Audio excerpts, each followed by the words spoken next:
जय माता दी। आप सभी को शारदीय नवरात्रि के दूसरे दिन की हार्दिक शुभकामनाएं। आज शारदीय नवरात्रि का दूसरा दिन है और माँ दुर्गा के देवी ब्रह्मचारिणी रूप की पूजा का विधान है। माँ ब्रह्मचारिणी के दाहिने हाथ में जपमाला और बाएं हाथ में कमंडल है। माँ ब्रह्मचारिणी की पूजा सच्चे मन से करने पर भक्तों के मन में जप और तप करने की शक्ति भी बढ़ती है। माँ ब्रह्मचारिणी अपने भक्तों को ये संदेश देती हैं कि परिश्रम से ही सफलता प्राप्त की जा सकती है। इसलिए जब तक आप अपने लक्ष्य में सफल ना हो जाएं, तब तक आपको लगातार परिश्रम करते ही रहना चाहिए।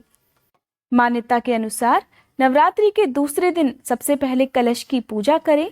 कलश में वास करने वाले सभी देवी देवताओं और सभी नवग्रहों का आह्वान करें, उन्हें प्रणाम करें और उसके बाद आप माँ की पूजा करें। माँ को अक्षत कुमकुम लगाने के साथ ही फल फूल अर्पित करें। इसके बाद हाथ में फूल लेकर प्रार्थना करते हुए आपको माँ के विशेष मंत्र का जाप करना चाहिए। ये विशेष मंत्र है ओम देवी ब्रह्मचारिण्ये नमः। इसके बाद माँ ब्रह्मचारिणी को अपने हाथ में लिया हुआ फूल अर्पित करें। अगर संभव हो तो आज के दिन माँ ब्रह्मचारिणी को कमल का फूल अर्पित करना चाहिए। माँ को चीनी का भोग लगाया जाता है। ऐसा करने से माँ अपने भक्तों पर जल्दी प्रसन्न हो जाती हैं।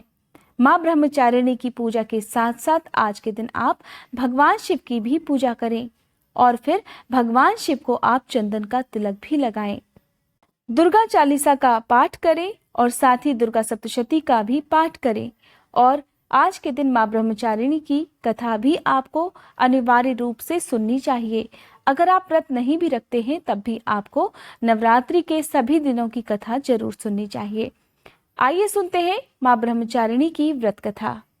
देवी पुराण में वर्णित कथा के अनुसार अपने पूर्व जन्म में माता ब्रह्मचारिणी ने पर्वतराज हिमालय के घर में पुत्री रूप में जन्म लिया था। उन्होंने नारद जी के उपदेश के बाद भगवान शंकर को पति रूप में प्राप्त करने के लिए कठिन तपस्या की थी। कठिन तपस्या के बाद इन्हें तपश्चारिणी अर्थात ब्रह्मचारिणी के नाम से जाना गया। कथा के अनुसार माँ ब्रह्मचारिणी ने 1000 वर्षों की तपस्या में केवल फल फूल खाकर ही अपना समय बिताया और फिर 100 वर्षों तक केवल धरती पर शयन कर अपने संकल्प का पालन किया। कई दिनों तक इन्होंने कठिन उपवास भी रखे। माँ ब्रह्मचारिणी ने कई वर्षों तक वृक्ष से गिरे हुए बिल्वपत्र खाकर अपना जीवन निर्वाह किया।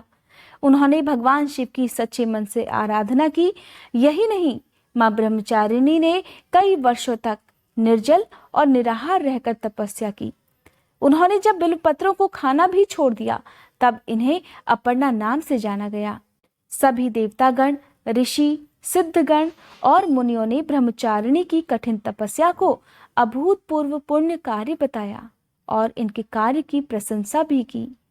प्रशंसा करते हुए सभी देवतागण कहने लगे, हे देवी, आज तक किसी ने भी इस प्रकार कठिन तपस्या नहीं की। यह आपसे ही संभव हो पाया और आपकी यह मनोकामना अवश्य ही पूर्ण होगी और भगवान श्री चंद्रशेखर शिवजी आपको पति रूप में अवश्य ही प्राप्त होंगे। अब तपस्या छोड़ो और घर लौट जाओ। शीघ्र ही आपके पिता आपको लेने के लिए आ रहे हैं। इस प्रकार माँ ब्रह्मचारिणी की तपस्या से प्रसन्न होकर भगवान शिव ने उन्हें साक्षात दर्शन दिए और उन्हें अपनी पत्नी रूप में स्वीकारा। इस प्रकार माँ ब्रह्मचारिणी की कथा का सार ये है कि जीवन के कठिन संघर्षों में भी आपको अपने मन को विचलित नहीं होने देना चाहिए। माँ श्वेत वस्त्र धारण किए हुए हैं। माँ ब्रह्मचारिणी त्याग और तपस्या की देवी हैं। इस प्रकार माँ अपने भक्तों को ऊर्जा प्रदान करती हैं। जिस तरह माँ ने जब तक भगवान शिव को पति रूप में प्राप्त नहीं कर लिया तब तक वे लगातार कठिन तपस्या करती रहीं।